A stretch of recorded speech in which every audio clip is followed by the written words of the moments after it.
안녕하세요. 깍시 인사드립니다. 우선 최근 시장에 이런 급락으로 인해서 예초 예상보다 더 강력한 하락 모멘텀이 나오면서 마음 아플 투자자들을 생각하니 제가 더 마음이 아프고 죄송스러운 마음이에요. 그래서 최소한의 도움이 되고자 영상을 근래에 좀 더 자주 올리고 있고요. 그런데 사실 투자를 하면서 이 정도 일은 앞으로도 비일비재할 것이고요. 이런 일에 크게 스트레스를 받지 않았으면 하는 생각입니다. 이런 말을 하는 것차 좀 듣기 거북하시다면 더 이상 이런 말은 하지 않도록 할게요. 또 초반에 제가 삼천포로 빠지면서 쓸데없는 말을 지금 하고 있는데 바로 시작하도록 하겠습니다. 오늘의 주제, 금융시장 발작은 얼마나 이어질까? 그리고 이 3월 초가 상당히 중요하다. 이 부분에 대해서 뒤에서 이야기를 하려고 해요. 오늘 하는 이야기 한번 집중해서 들어주시길 바라고요. 그리고 요새 이 확진자 수, 이 증가 추세가 멈출 겨를이 없는데 이 제 구독자 수 증가 추세는 이 상당히 둔화된 흐름을 이렇게 보이고 있습니다. 아직까지 여태까지 이 깍시의 구독자가 아니었다 하신 분은 오른쪽 하단에 이 구독하기 버튼, 이 공짜니까 한번 눌러주시고요. 그리고 영상이 정말로 유익하거나 좋아요도 공짜니까 이 거침없이 눌러주시길 부탁을 드립니다. 지금 그야말로 금융시장은 그야말로 이 패닉 상태이다. 이 중국에서 온 놈이 초기에 확산될 당시에는 과거 사스나 메르스 사태의 학습 효과도 있었고 이번에도 이 단기로 그칠 거야 이런 심리가 시장에 만연했지만 이 중국에 그치지 않고 2차 지역으로 확산되면서 사태가 이 실물 경기에 이 미치는 영향이 도대체 얼마인지 전혀 파악되지 못하고 두려움으로 번지면서 이렇게 시장은 이렇게 1차로 이렇게 두드려 맞았던 이후에 다시금 2차로 이렇게 직격탄을 맞고 있는 모습이에요. 우리나라도 이 조용하다가 이 한 군데에서 뻥 터지면서 이 지금 사태가 걷잡을 수 없이 커지게 되었고요. 그래서 이런 걸 보면 요새는 진짜 예측도 힘들고 분석도 안 통하는 시즌인 것 같습니다. 차라리 이럴 때 구판을 벌이는 게 나을지도 모르겠네요. 그리고 더군다나 지역별로 이런 확산 우려가 국가별로도 이렇게 시차를 두고 나타나면서 혼란이 지금 예상보다 장기화되고 있습니다. 아무리 그래도 정답은 모르더라도 우리는 최대한 접근하기 위해 오늘도 이렇게 앉아서 유튜버를 보시는 거고 저 또한 이런 이야기를 지속하는 거고요. 그리고 올해 20년도 초에 이 연초 이후의 시장은 이 달러와 금이 이 동반 강세를 보였어요. 그리고 최근에 제가 올린 이 금으로 돈 버는 방법의 영상 혹시나 안 보신 분은 한번 보시길 추천드리고요. 지금 이 시국에 왜 금이냐 하시겠지만 나름 괜찮다고 생각하는 영상이니 한번 링크 걸어둘 테니 금에 관심 있다 하시면 참조하시면 될 것 같고요. 그리고 사실 작년 말만 하더라도 이 달러 약세 추세가 두드러지는 국면에 예상치 못한 이 중국 놈이 등장하더니 이 시장을 개판으로 만들어 버리고 달러를 다시 강하게 이렇게 만들어 버립니다. 그런데 지금은 이 미국마저도 이 중국 놈의 이런 확산에 영향을 받은 듯 보이면서 이렇게 달러마저도 꺾이게 되고요. 이 달러는 이 미국 자산에 대한 선호가 이 강달러 압력으로 작용하는 동시에 이 금은 안전자산 선호 심리가 반영되면서 이 금 가격 또한 7년 내 최고치로 반등을 합니다. 그런데 지금 사실상 모든 세계 경제가 이 사실상 중국에서 온 놈으로 인해서 고통을 받고 있는데 연준은 지금 꾹 입을 닫고 있는 형국이죠. 연준이 이럴 때 뭔가 한마디라도 해줘야 이 시장이 이를 빌미로 반등이라도 할 텐데 말입니다. 그리고 당장 이 3월 초면 이 3월 초에 이 본격적인 경제 지표가 발표되는 이벤트들이 많아요. 뒤에서 세부적으로 이야기를 더 할 거고요. 일단 3월이 되면 두려운 게 이 중국의 지표가 본격적으로 하나둘 확인이 되기 시작할 거고 이들이 확인되면 이 시장의 이 충격으로 확인이 될 수도 있다는 건데요. 아니 근데 난 이딴 거 모르겠고 그냥 장투로 몇 년이고 묻어두는 스타일이니까 신경 안 써 이러시면 크게 신경 쓸 필요는 없고요. 언젠가 이런 사태는 진정이 될 거고 이후 생산과 이 수요의 회복으로 언젠간 회복될 것이라는 것. 그래서 이 또한 시간이 해결해 준다는 것. 그런데도 불구하고 이 문제는 결국 지속 기간이겠죠. 얼마나 길어질지는 이 조상 할아버지가 와도 예측 못하는 거고요.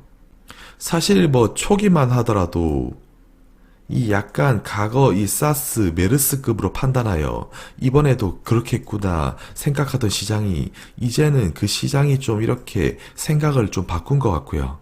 그리고 저 또한 이 세계 글로벌 경기가 그러니까 이 미국 외 국가들의 이런 회복이 진행되는 국면에 이번에도 똑같이 이 빠른 회복을 기대를 했었고요.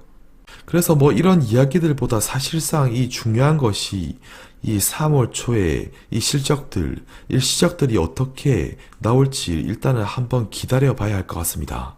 이 3월 초 상당히 중요한 이벤트들, 그런데 이들 실적이 각종 기관들이 예상한 전망치보다 이 낮게 나온다면 일시적으로 이 시장의 충격은 피할 수 없을 것을 보여요.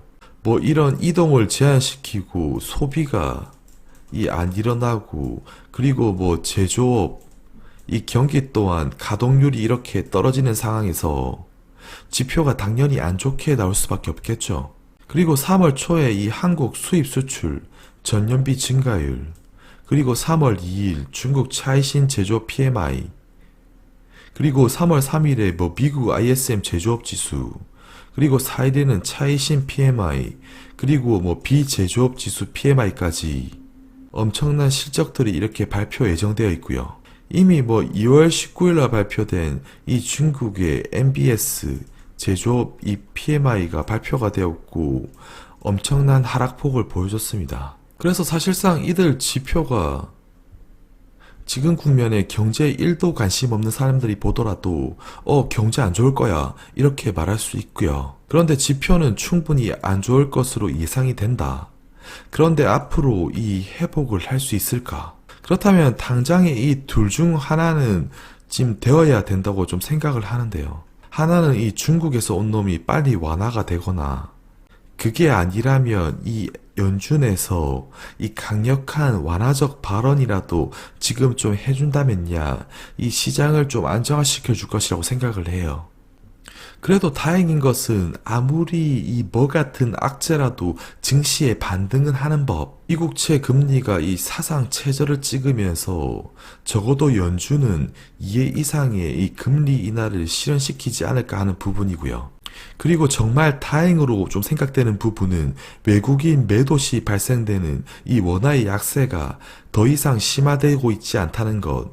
이 부분이 이 매우 긍정적으로 볼 수 있을 것 같아요. 그리고 이 3월 초에 발표되는 부진한 2월 경제 지표는 연준으로 하여금 재정과 통화정책의 이 조기 집행을 불러일으키는 빌미가 될 것이라고 보고요. 그래서 연준이 다시금 금리 인하를 할 가능성이 높아졌다. 무역전쟁 국면 이후에 다시금 보험적 금리 인하를 할 가능성이 높아졌다는 거고요. 지금 미국 30년물과 국채 금리는 최저 수준이고 장단기 금리 역자 현상이 다시 벌어졌고요. 그리고 연준이라고 해서 이 중국에서 온 놈이 언제 진정되어서 언제 회복될 것이라고 장담하지 못하기 때문에 연준도 그 사태에 대한 영향을 예측하기는 힘든 법이고 이 국가별로 시차를 두고 확산이 지금 진행 중이어서 당장은 이 판단을 내리기가 매우 힘들고 정책을 실행하기는 좀 힘들어 보이고요. 그래서 이 중국 놈이 빨리 제어가 된다고 하더라도 이미 경제는 조금 타격을 입었기 때문에 금리 인하 가능성은 매우 높아졌다. 이렇게 볼 수가 있고요. 그리고 이번 사태가 이 달러의 강력한 강세 유도, 그리고 이 유가는 하방 압력으로 작용이 되었고 글로벌 이 수요에도 영향을 미쳤기 때문에 연준이 그토록 바라던 이 기대 물가, 이 물가에도 다가가지 못하는 모습이에요. 그래서 굳이 제가 보기에 이 중국 놈이 빨리 제어가 된다고 하더라도 연준은 이 구조적인 이런 괴리, 그래서 제가 보기에 중국 놈이 빨리 제어된다 하더라도 연준은 구조적인 저물가를 해결하기 위해서 완화적인 태도를 취할 것이다라고 생각하고요. 그래서 오히려 이런 흐름들이 나타난다면 금리 인상이라는 변수를 당분간 아예 제거시킬 수 있다고도 생각이 들어요. 그리고 트럼프 형님 올해 이 10월에 재선을 앞두고 있죠. 이 트럼프 형의 이 금융시장에 대한 사랑은 유명하죠. 이 다우와 나스닥 상승 배경에는 자신의 공이 제일 크다 단언한 만큼 트럼프 형이 이 폭락장을 계속 용인할 수 있을까? 전 아니라고 봅니다. 트럼프가 이 지금까지 다른 나라를 이 무역 압박하고 억누르면서 이 약달러 압박을 놓고 미국산 수입을 강요하면서 어떻게든 미국으로 돈을 유입시켜 미국의 부를 이끌었고요.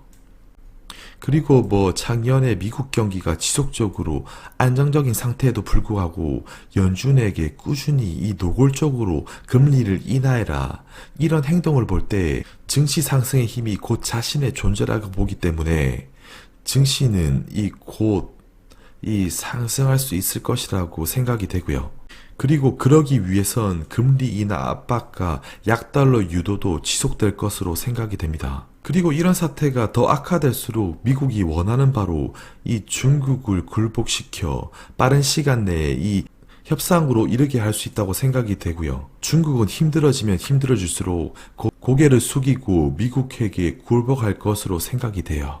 그럼 제일 중요한 것은 지금 이런 사태가 장기화되는 것이냐 이 부분인데 지금은 솔직히 경제 분석보다 사태가 얼마나 장기화되냐가 더 중요한 것 같고요. 이럴 시간에 물이라도 떠놓고 굿이라도 해야 할 판입니다.